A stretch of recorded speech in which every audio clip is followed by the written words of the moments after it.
considering moving. Seriously. The gist of it is this. The federal government estimates 13,000 Americans will die in a major earthquake and tsunami in the Pacific Northwest. It's not a question of whether, but when. This earthquake is coming, and it's overdue. Consider that the magnitude 9.0 earthquake in Japan, just a few years ago, remember that? Killed more than 15,000 people in the north of Japan and injured thousands of others. Seismologists say that the quake that will strike on our Pacific Northwest coastline should be even stronger, at up to a 9.2.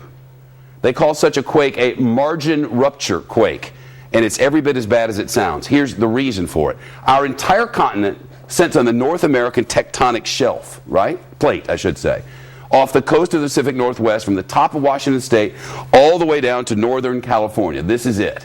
And another plate called the Juan de Fuca is trying to slide up under North America, but it's stuck. We have an illustration over here in the big wall. Let me show you what this is. This is our continent here. This is the Cascada Mountains. This is the Cascadia, what do they call it? The Cascadia what? Bridge. The Cascadia Bridge. I was actually asking him, but thank you. The North American plate here and the Juan de Fuca plate here. This one's sliding up under, and eventually this is going to go down, send a huge wall of water up. That wall will go all the way over to Japan, and the other will come onto our shore within 15 minutes. And when it slips, it will unleash not only a colossal earthquake, but also that tsunami, 700 miles long, and in some places up to a 100-foot high wall of water and whatever it's pushing, like houses and dump trucks and schools. Thousands and thousands will not escape. The New Yorker quotes a FEMA official who says, and I quote, "Our operating assumption is that everything west of Interstate 5 will be toast." Everything west of Interstate 5 is gone. That's Seattle, Tacoma, Portland and Olympia, Salem and Eugene, wiped out. Altogether about 7 million people. That's not including tourists. So think of summertime.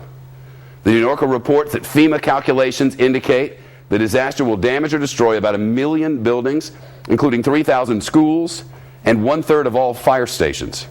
And perhaps the worst part of all of this, these sorts of earthquakes happen at regular intervals in exactly this part of the world, have forever. On average, according to seismologists, about every 240 years. So when was the last one of these massive 9.2 or so earthquakes? Well, the last one was more than 300 years ago, the year 1700. It struck in the Pacific Northwest and sent a 600-foot wave of water all the way to Japan. So right now, on average, the Pacific Northwest is decades overdue for the really, really big one.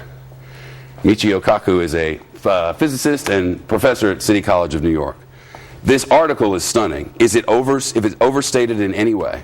No, the Cascadia Fault is an earthquake waiting to happen. We know it's going to happen with an energy 30 times the maximum energy of the San Andreas Fault. So Hollywood has us brainwashed into thinking the big one is going to be in California. No, the Cascadia Fault would pack energy 30 times the energy that the San Andreas Fault can muster. The article speaks of a liquefaction of the earth, that part of the earth will turn to liquid.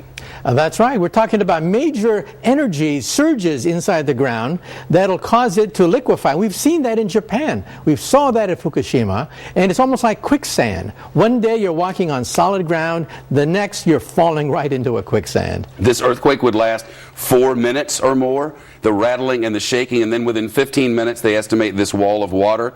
In the entire inundation zone, you could have water up to 100 feet high. That's right, and in the inundation zone we have 70,000 people that have almost no clue as to what could happen. You know, in Japan, you have to live with earthquakes every day. Children go through tests and drills. People are conscious of this. But in the Pacific Northwest, it barely rates on the radar screen. There's something that happens before the shaking that we can sense, sensors can pick up. That's an early warning system that they have all over Japan, especially in the north and in the Tokyo area. They've been trying to get it pushed through, look for money for it in the Seattle-Tacoma area, nothing. That's right. Before the earthquake actually hits, there's a compression wave that is detected by animals, for example. Animals start to act very strange, and we've seen that happen before earthquakes. And then a minute, 2 minutes later, boom, you head for the hills because there's nothing left to do except to go to high ground. You mentioned what this sort of event has caused in history.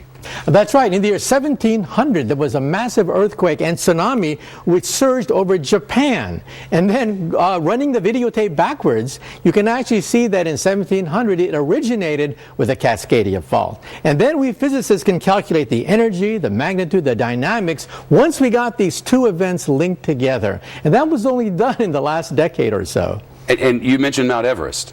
That's right. Mount Everest is also created by the collision of two faults, just like what we have here. The one fault going under, the other fault going over, and that created the Himalayan mountains. That created Mount Everest. That's the power packed by the subduction zone earthquake. Okay. Averages of when things are going to happen are really not very reliable. I think they used by example, the difference between 4 and 6 is 2.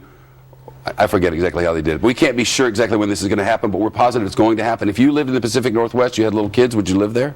I'd think twice. I would have to drill them, just like what they do in Japan, be part of their life in terms of having an emergency kit, where to go in case of an emergency, what to do, what frequencies to go to, and so on and so forth.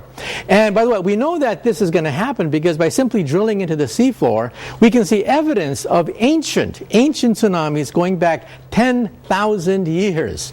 And we know that how many over that period? 41, which means that the time between the cycles is about 240 years. Wow. And it's been 315 years since the last big one. Now, of course, this is not rigorous, it's not absolute. But according to this figure, we could be overdue for another big one. Yeah, by many decades.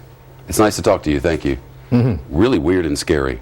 That's right. And, within the lifetime of some of our viewers, they may see Seattle and Portland destroyed. It's a great article at the New Yorker. It's in this month's edition, and spectacularly well written. And the facts that go along with it they're really sort of mind-numbing. See you soon.